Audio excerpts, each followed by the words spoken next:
You talk about that plus minus that's sitting in your box score every night, and the more advanced ones like a box plus minus that Basketball Reference has put together, those are a little bit more reliable. Porzingis has now posted a double-figure scoring first quarter in each of the last 3 games as well. Like, he's coming out and getting after it pretty good. He started the season with 3 such opening quarters in his first 26 games combined. So he was starting way slow and not getting into the game.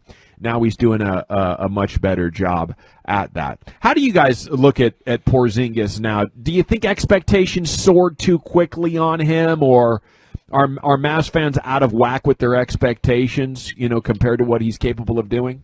I think that Porzingis gets too much guff, if you will.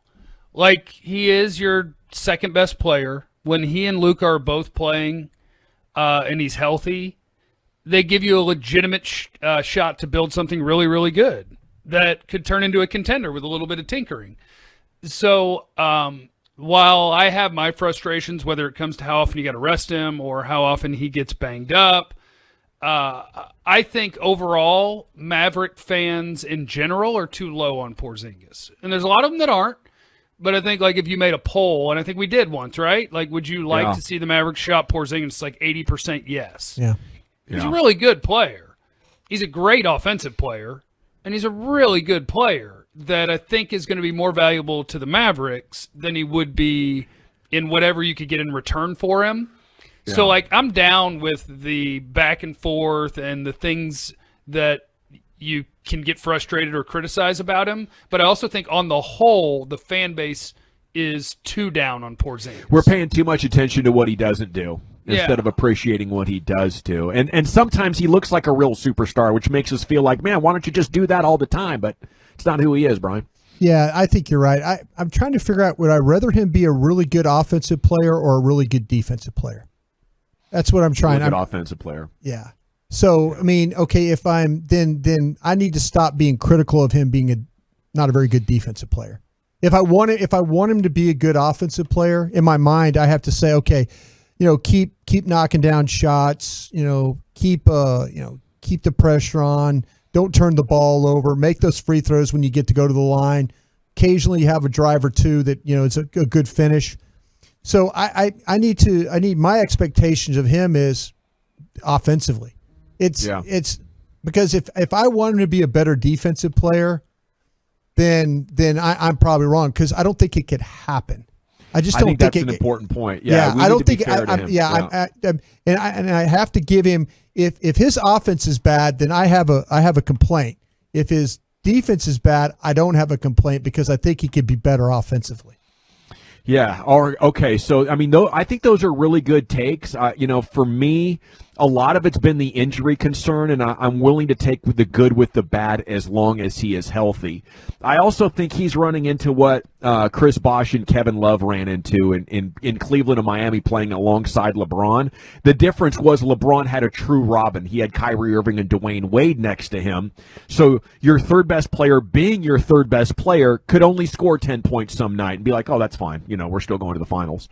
But when you're asking Kristaps, who should be a 3, to be a 2, I think you're asking him to fill too big of shoes.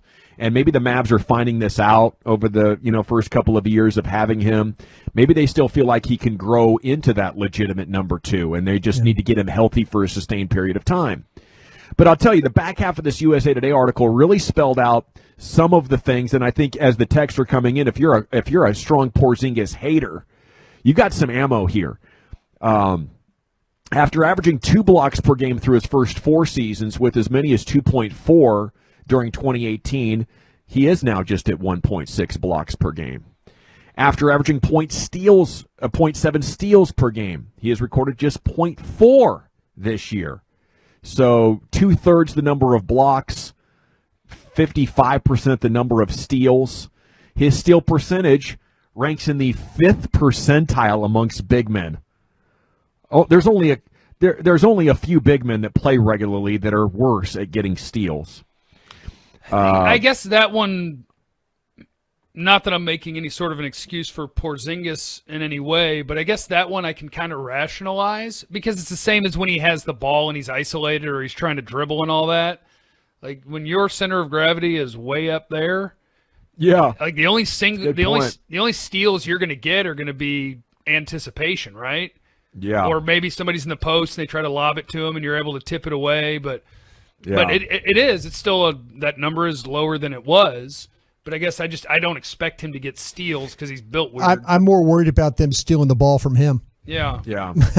But it was a lot better. It was a lot better, and now even by his own standards, it's a lot worse. I mean, I think you guys make good points. You could just bounce past it, and he would have no shot of getting there. He's just so far up there.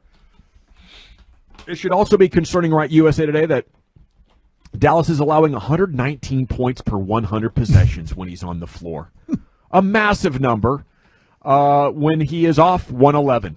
So there's an 8% better chance that the other team scores if Porzingis is on the floor per possession.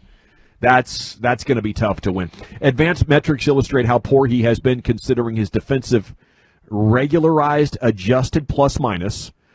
Currently ranks number 459 out of the 500 players who've made an appearance in the league so far this season. So that's bad. There's only 46 players in the entire NBA worse at defense than him. Ooh.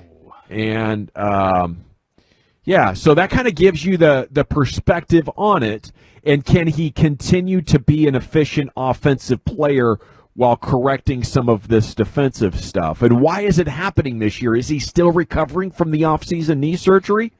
If he makes it a couple of more months and works his leg muscles and core and everything into a high level of fitness like where he was at last March and April and then back in July in the bubble, he was there.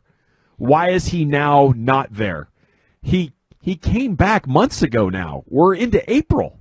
It should be there. And Could it be sample size? Because I guess I would think that if he ever graded as a good defender, I'd raise my eyebrows at that. Yeah. But to be one of the worst, I think, is also kind of weird. But, like, he's a unique player in that in a world where everybody wants to switch every pick and roll, KP ain't staying in front of anybody. Nope. No. KP's chance to help you on defense is if somebody blows by him and he can pin it to the backboard when they go to the rack, or if he can help. Plays at an angle. On somebody else. Yeah. So, like, he's going to be unique in that way that I'll never picture him being a good defensive player because he'll never have the reactionary quickness to cover anybody. He has to be a help defender, and you have to play team defense. But that's still, that's very bottom of the league is not good. You're going to have to figure out how to make that work.